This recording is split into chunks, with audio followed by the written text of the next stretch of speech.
ప్రపంచవ్యాప్తంగా కోట్లాది మంది భక్తుల విశ్వాసాలతో తిరుమల వెంకటేశ్వర స్వామి పాదాల చెంత 5 సంవత్సరాల జగన్మోహన్ రెడ్డి పాలనలో అనేక రకాల పాపాలు జరిగాయి. స్వామి పైన విశ్వాసం లేని వాళ్ళని, దైవభక్తి లేని వాళ్ళను, కరుణాకర్ రెడ్డి లాంటి వాళ్ళను, వైవి సుబ్బారెడ్డి లాంటి వాళ్ళను చైర్మన్లుగా చేసి తిరుమల భక్తుల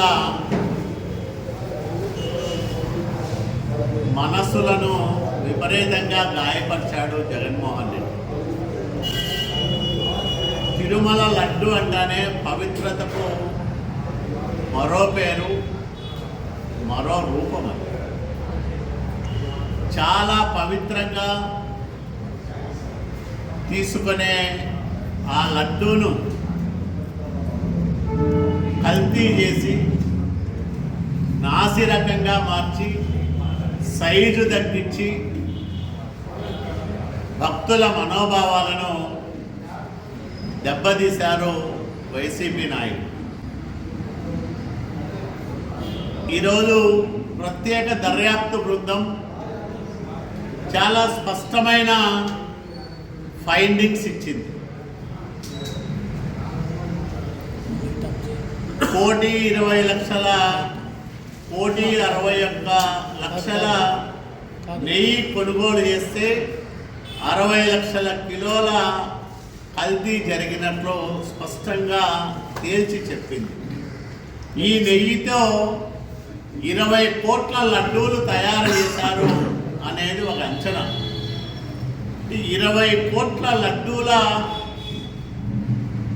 కల్తీకి వైసీపీ నాయకులు బాధ్యులని స్పష్టంగా తేల్చిన తర్వాత కూడా అత్యంత శక్తిమంతుడైన తిరుమల వెంకటేశ్వర స్వామితో ఆటలాడుకోవడం అంటే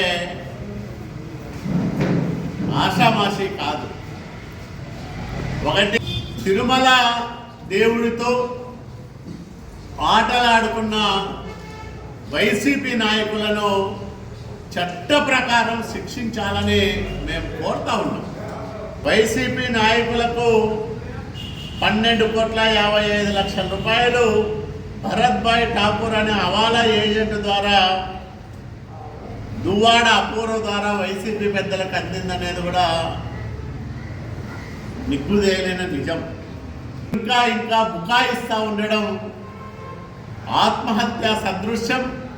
తప్పు చేసిన వాళ్ళు, తప్పుడు పనులకు పాల్పడిన వాళ్ళు ఇంకా వాటిని సమర్థించుకునే విధంగా మాట్లాడుతూ ఉండడం అత్యంత దుర్మార్గం, దురదృష్టకరం. కాబట్టి ఈ తిరుమల లడ్డూలకు ఉపయోగించిన నెయ్యి కల్తీకి బాధ్యులైన వాళ్ళను కఠినంగా దండించాలని మేము భక్తుల ద్వారా ప్రభుత్వానికి విజ్ఞప్తి చేస్తా ఉన్నాం.